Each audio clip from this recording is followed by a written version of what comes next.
Hello everyone, welcome to only IAS.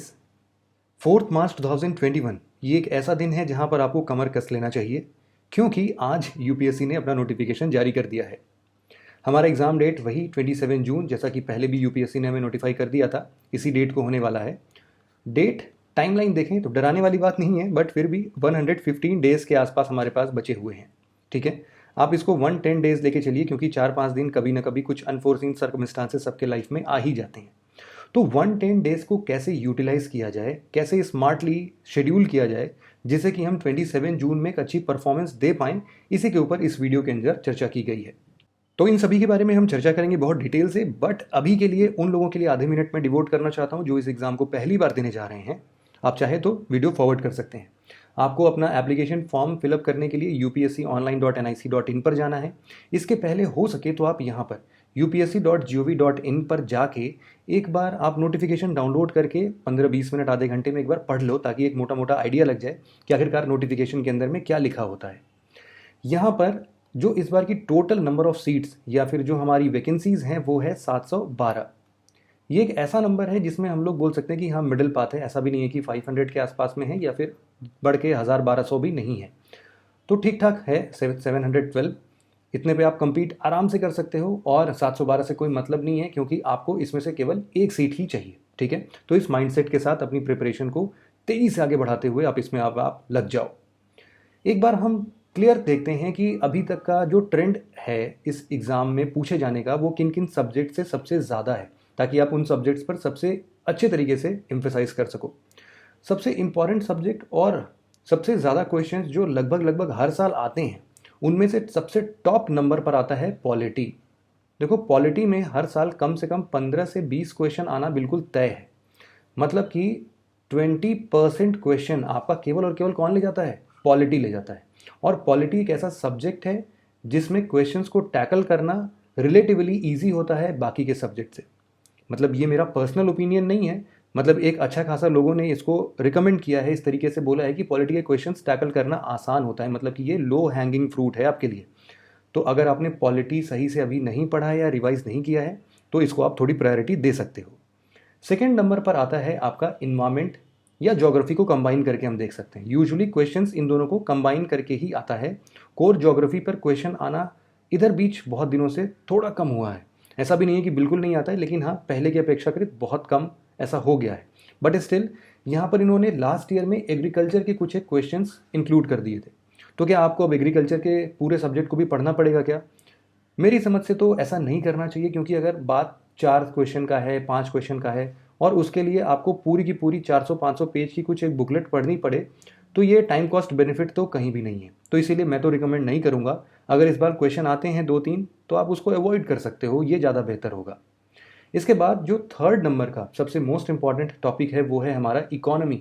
Economy से हर साल कम से कम 15 से 18 क्वेश्चंस आते ही आते हैं। ठीक है, तो यहाँ पर भी एक ग्रेटर चांस है। इकोनॉमी भी चूंकि कॉन्सेप्चुअल है और इंटर रिलेटिव टॉपिक्स होते हैं, मतलब कि जिसके कॉन्सेप्ट्स इकोनॉमी में ठीक ठाक हैं, इंटर रिलेशन में वो टॉपिक्स को डील कर सकता है कि इन्फ्लेशन है, इन्फ्लेशन के क्या क्या कारण हो सकते हैं, या फिर इसका आफ्टर इफेक्ट क्या क्या बढ़ सकता है, और कुछ फैक्चुअल इन्फॉर्मेशन जो कि अभी इस बार के इकोनॉमिक सर्वे वगैरह में आएगा। इकोनॉमिक सर्वे का लेक्चर अभी हाल फिलहाल में जल्द से जल्द हम आपको प्रोवाइड करना स्टार्ट कर देंगे। तो इकोनॉमिक सर्वे जिन्होंने नहीं भी पढ़ा है उनको टेंशन लेने की ज़रूरत नहीं है। इकोनॉमिक सर्वे और बजट के डिटेल्ड वीडियोज़ आपको यूट्यूब पे मिल जाएंगे, अभी हम प्रोवाइड कर देंगे। तो मेजॉरिटी ऑफ द क्वेश्चन, या फिर हम ये बोल सकते हैं कि लगभग लगभग 40% से 50% क्वेश्चन जो है वो इन्हीं दो टॉपिक्स को पढ़ के भी डील हो सकते हैं। बट स्टिल इसके लिए आपको अपनी बेसिक्स स्ट्रॉन्ग करनी पड़ेगी। फिर इसके बाद जो टॉपिक आता है वो आता है हिस्ट्री और साइंस एंड टेक्नोलॉजी। देखो, हिस्ट्री और साइंस एंड टेक्नोलॉजी का एक ऐसा कॉम्बिनेशन है जो कि हो सकता है कुछ लोग इसको अवॉइड करते हैं। बहुत सारे नॉन टेक्निकल बैकग्राउंड के लोग साइंस एंड टेक को अवॉइड करते हैं, और जो टेक्निकल बैकग्राउंड के होते हैं वो हिस्ट्री जैसे सब्जेक्ट्स को अवॉइड करते हैं। तो इसमें भी मैं आपसे रिकमेंड करूंगा कि मॉडर्न हिस्ट्री पर सबसे ज़्यादा एम्फेसाइज करिए। ठीक है, साइंस एंड टेक्नोलॉजी के रीसेंट डेवलपमेंट्स पर फोकस करिए। मतलब कि आपको भी पता है कि अभी हमने उड़ान मैगजीन और उड़ान प्लस मैगजीन की ये पूरी सीरीज स्टार्ट की है। तो हो सके उन बुक्स का सहारा लेते हुए आप ऐसे टॉपिक्स को पढ़ सकते हैं जहां पर आपके पास कोई भी कॉन्क्रीट रिसोर्सेज नहीं है। साइंस एंड टेक की ऐसी कोई बुक नहीं है मार्केट में जहां से आप पढ़ सकते हैं। लेकिन आपको यहाँ पर उड़ान के अंदर में साइंस एंड टेक्नोलॉजी की ये बुक मिल जाएगी। फिलहाल इन सभी बुक्स को हो सकता है वो अपने रिवीजन के लिए बहुत अच्छे से यूटिलाइज कर सकते हैं। तो बिना समय गंवाएं, अगर आपको एक कॉन्क्रीट मटेरियल चाहिए जिससे आपका मोटा मोटा हर एक सब्जेक्ट टच होते हुए, बहुत ज़्यादा डेप्थ में भी नहीं, एक वाइड कवरेज चाहिए, तो आप उड़ान की सीरीज़ को डेफिनेटली प्रेफर कर सकते हो। साथ ही साथ एक बहुत इंपॉर्टेंट इन्फॉर्मेशन आप सबके लिए ये है कि अभी 14 मार्च को हम एक मॉक टेस्ट कंडक्ट कर रहे हैं ऑल इंडिया लेवल पर। तो ये आपको इस तरीके से गाइड करेगा कि अभी कौन कौन से सब्जेक्ट्स आपके वीक हैं, किस पे ज़्यादा एम्फेसाइज करना है। हो सकता है कि आपने अक्टूबर नवंबर जैसे टाइम पर बहुत सारी चीज़ें रिवाइज की हों बट अभी भूल चुके हों, लेकिन आपको लग रहा हो कि वो तो पढ़ा था, अब अच्छे से कर लेंगे।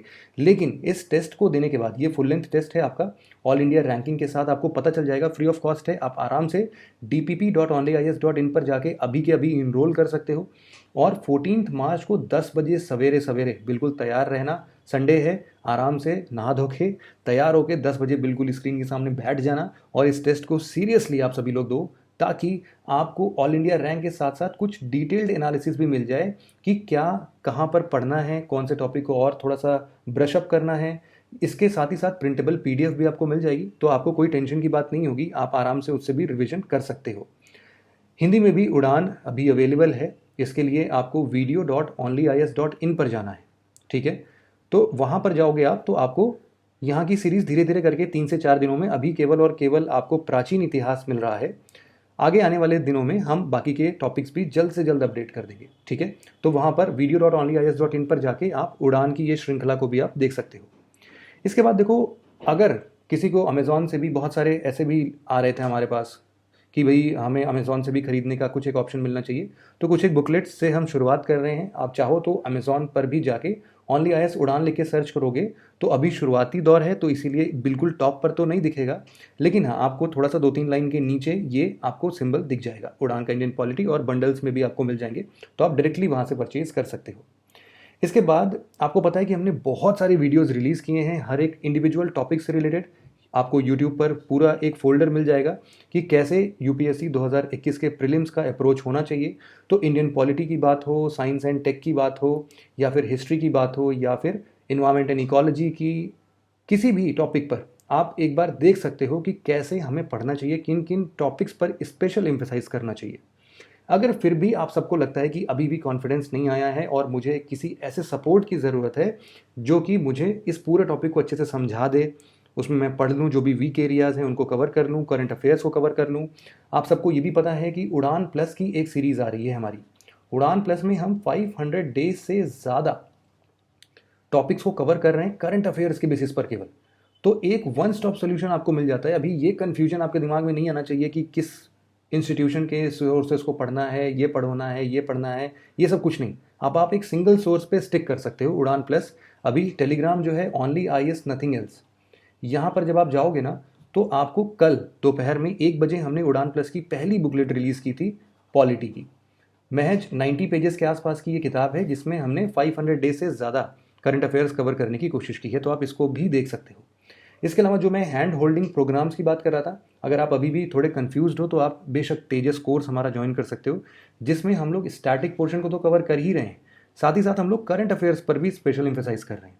तो उड़ान प्लस की जो ये मैगजीन्स है ये तो आपको मिलेगी ही, साथ ही साथ इसके वीडियो लेक्चर्स भी यहाँ पर मिल जाएंगे। महज 80 से 90 घंटे, या फिर हम कोशिश करेंगे कि और कम में हम पूरे के पूरे करंट अफेयर्स को कवर कर सकें। और स्टैटिक पोर्शन का भी आप एक रिगरस वीडियो लेक्चर सीरीज़ देख सकते हो, इसमें आपको टेस्ट सीरीज़ भी मिल जाएगा और भी एक मेजॉरिटी ऑफ द कंपोनेंट जो कि प्रीलिम्स के लिए ज़रूरत होती है वो आपको मिल जाएगा। ऐसे एस्पिरेंट जो कि ये सोच रहे हैं कि 2021 जो है वो उनके लिए नहीं है और वो 2022 के लिए प्रिपेयर कर रहे हैं, तो वो देखो 2022 के लिए, प्रारंभ 2022 है, उसको भी ज्वाइन कर सकते हैं video.onlyis.in पर जाके। इवन तेजस के लिए भी आपको video.onlyis.in पर ही जाना है, ठीक है। तो इन दोनों प्रोग्राम्स को भी आप चाहो तो ज्वाइन कर सकते हो, ठीक है। तो फिलहाल अभी मोटा मोटा आपको ये समझना है कि किन किन टॉपिक्स पर हमें स्पेशल फोकस करना है। एक चीज़ आप और ध्यान देना कि ये जो हमारे 110 दिन हैं, हालांकि है तो 114-115 दिन, लेकिन हम 110 मान के चल रहे हैं, उसको चाहो तो आप 3 पार्ट्स में ब्रेक कर सकते हो। कैसे? एक पार्ट हो सकता है कि आप एटलीस्ट ऐसा प्लान करो कि 3 सिटिंग्स में आपकी रिवीजन हो जाए। ये उन लोगों के लिए जिसके पास खुद का कोई प्लान नहीं है, मतलब जिसके अपने प्लान्स हैं वो डेफिनेटली उसी को फॉलो करे, ये इन जनरल मैं बात कर रहा हूँ, जिसके पास कोई प्लान नहीं है वो ऐसा कुछ प्लान कर सकता है कि आगे आने वाले 50 दिनों में वो अच्छे से कवर कर ले, एक बार पूरी रिवीजन कर ले। अभी भी स्टिल आपके पास काफ़ी अच्छे दिन बचे हुए हैं। इसके बाद आप ऐसा कुछ कर सकते हो कि आगे आने वाले 40 दिन में आप इसको वापस से एक बार पढ़ लें। याद रखें करंट अफेयर्स इसमें इंक्लूड होना चाहिए, ठीक है। और नेक्स्ट जो आपके पास 20 डेज बचेंगे, आप उसमें वापस एक बार इंपॉर्टेंट टॉपिक्स को रिवाइज करते हुए इस पूरे एग्ज़ाम की प्रिपरेशन को एंड कर सकते हैं। मतलब प्रीलिम्स एग्ज़ाम की पूरी तैयारी 3 बार के अच्छे रिवीजन के साथ हो सकती है। याद रखना कि जो भी शेड्यूल आप बना रहे हो उसमें अगर 60-70% भी आप कवर करते हो ना, तो कभी निराश मत होना आप लोग। समझो कि ह्यूमन एफिशिएंसी इतनी ही है। अगर आप लोगों ने सोचा है कि आज मैं 10 टॉपिक करके ही सोऊंगा और आप 8 ही टॉपिक या 9 टॉपिक ही करके सो पाते हो, कितना भी मेहनत कर लो उसके बाद भी, तब भी हमेशा अपने आप को शाबाशी देना कि मैंने मेजॉरिटी ऑफ द टॉपिक्स को कवर कर लिया है। मतलब ये बात यहाँ तक आती है कि आप अगर इवन 7 टॉपिक भी कवर करते हो ना, तो भी इट्स गुड, आप अच्छे डायरेक्शन में जा रहे हो। तो इस पूरे वीडियो के माध्यम से मैं आपको यही समझाना चाहता था कि किस टॉपिक पर एम्फेसाइज करना है, क्या क्या सॉल्यूशंस हैं हमारे पास जिसको हम ऑप्ट कर सकते हैं इस प्रीलिम्स एग्ज़ाम के लिए। लास्ट में अपने चैलेंजेस को लिमिट नहीं करना है, बल्कि जो आपके लिमिट्स हैं ना उनको चैलेंज करो कि अगर मैं अभी तक 6 घंटे केवल पढ़ पाता था तो अब तो मैं 10 घंटे पढ़ के दिखाऊंगा, ठीक है। तो इस तरीके से आप अपने टाइम शेड्यूल को और स्मार्टली प्रिपेयर करो, फ्रेम करो, डिज़ाइन करो और उसमें तेज़ी से लग जाओ, ठीक है। तो आज के वीडियो में बस इतना ही इन्फॉर्मेशन था। आशा करता हूँ कि इस वीडियो के माध्यम से आपको काफ़ी चीज़ें समझ में आई होंगी। और भी आपके जो सजेशंस हैं इस एग्ज़ाम के लिए, अगर आप किसी को गाइड करना चाहते हो तो आप बेशक नीचे कमेंट सेक्शन में अपनी स्ट्रैटेजी शेयर कर सकते हो।